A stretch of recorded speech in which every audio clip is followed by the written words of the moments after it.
بسم الله الرحمن الرحیم. تاج الملک عفافه و حسنه انصافه.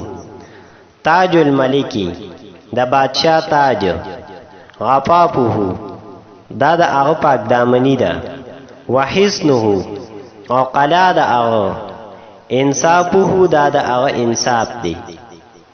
په دې ضرب المثل کې د بادشاہ لپاره د دوو لازمی صفاتو ذکر کړی دی چې بادشاہ لپاره دوه صفات ډیر لازمی دي، یو پاک دامنی ده او دویم انصاف دی.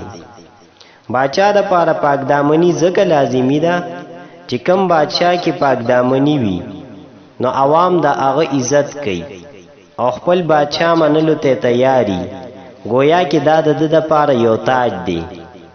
او عمدقه شان د بادشاہ لپاره د هغه قلا دا انصاف دی.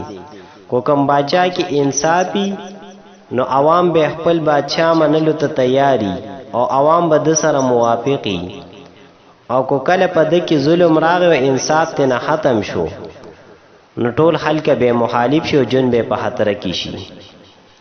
تاج الملک عفافه و حسنه انصافه. د دې لغوي تحقیق داسې دی چې تاجن دا واحد دی، جمع تیجانون راځي. عفافون مصدر دی د باب ضربه یضربونه، معنی د پاک دامنه کېدل، پاک کېدل.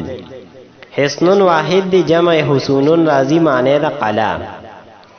تاج الملک عفافه و حسنه انصافه. د دې ترکیب داسې دی چې تاج مضاف، الملک مضاف الیه، مضاف سره د مضاف الیه نه دا مبتدا.